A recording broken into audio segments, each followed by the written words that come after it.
Assalamualaikum warahmatullahi wabarakatuh. John Ronald Tolkien pernah berkata, suatu pekerjaan yang tak pernah kunjung selesai adalah pekerjaan yang tak pernah kunjung dimulai.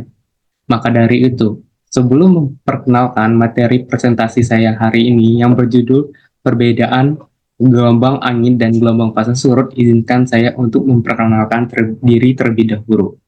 Perkenalkan, nama saya M. Akbar Vilayuda dari kelas B dengan ujung NIM 092 Ilmu Kelautan Angkatan 2023.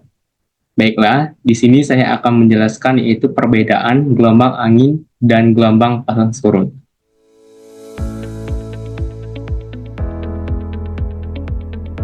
Apa saja tuh perbedaan gelombang angin dan gelombang pasang surut? Gelombang angin terbentuk akibat tiupan angin yang bergerak di permukaan air, sedangkan gelombang pasang surut dipengaruhi oleh gaya gravitasi antara bumi, bulan, matahari. Perbedaan lainnya adalah gelombang angin lebih tak beraturan dan tak dapat diprediksi secara gelombang pasang surut, dan gelombang sementara gelombang pasang surut memiliki pola yang dapat dihitung.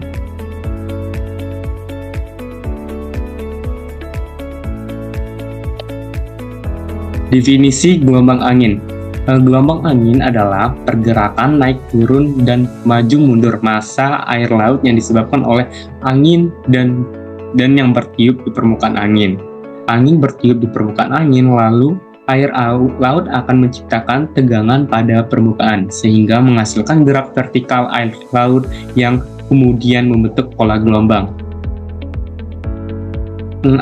Faktor-faktor yang mempengaruhi gelombang angin. Yang pertama itu adalah angin. Angin yang terdiri dari kecepatan dan arah angin memiliki pengaruh besar pada pembentukan gelombang di permukaan laut. Yang kedua itu adalah durasi angin. Durasi atau lama hembusan angin juga turut menentukan karakteristik gelombang yang terbentuk. Yang ketiga, peak atau jarak. Jarak angin bertiupan di atas permukaan laut yang mempengaruhi tinggi dari periode gelombang. Karakteristik gelombang angin itu, gelombang angin memiliki karakteristik unik. Bentuk dan ukuran dapat bervariasi tergantung pada kecepatan dan arah angin, serta kondisi lingkungan di sekitarnya. Gelombang angin biasanya memiliki puncak dan lembah yang tidak teraturan, dengan tinggi gelombang yang dapat mencapai beberapa meter. Arah dan kecepatan gelombang juga terus berubah seiring dengan pergerakannya angin. Definisi lain dari gelombang pasang surut. Gelombang pasang surut adalah pergerakan naik turunnya permukaan air laut secara periodik. Hal ini disebabkan oleh interaksi gravitas antara bumi, bulan, dan matahari. Pasang surut mengakibatkan perubahan ketinggian air laut di sepanjang pantai secara teratur dan dapat diprediksi. Dan adapun tadi kita membahas faktor-faktor mengenai pasang surut, dan ini kita akan membahas lagi faktor-faktor yang mempengaruhi gelombang pasang surut. Faktor yang mempengaruhi gelombang pasang surut itu yang pertama adalah posisi relatif bumi, bulan, dan matahari ketika mereka sejajar. Akan terjadi pasang tinggi, pasang purna, dan pasang rendah, yaitu pasang yang berbani. Yang kedua itu yang mempengaruhi dari gelombang pasang surut adalah gravitasi. Gaya gravitasi bulan dan matahari menarik massa air di permukaan bumi, menyebabkan yaitu pasang surut. Dan yang ketiga adalah topografi pantai. Bentuk dan kontur garis pantai mempengaruhi pola pasang surut di suatu wilayah. Dan itulah beberapa faktor yang mengenai gelombang pasang surut. Dan ada beberapa karakteristik dari gelombang pasang surut. Gelombang pasang surut memiliki karakteristik yang unik dan kompleks. Pola pergerakan angin, air yang terjadi secara teratur dan periodik ini dipengaruhi oleh interaksi antara gravitas bumi, bulan, dan matahari.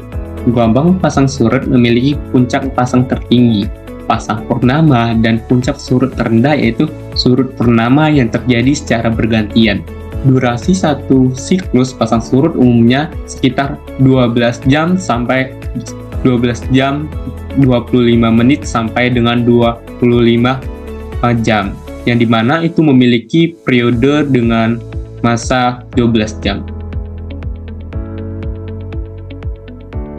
Adapun di sini kita akan beralih ke yaitu dampak gelombang angin dan gelombang pasang surut.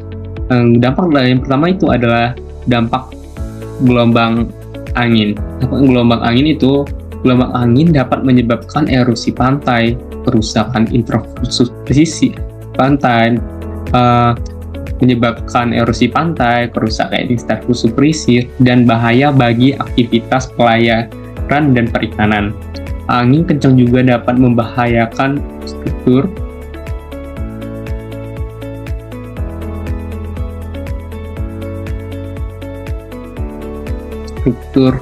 pesisir pantai. Yang kedua itu adalah gelombang pasang surut. Dampak dari gelombang pasang surut dapat menyebabkan banjir dan genangan air di wilayah pesisir, terutama pada saat pasang tinggi. Hal ini dapat meredamkan infrastruktur dan pemukiman serta mengganggu pemukiman warga.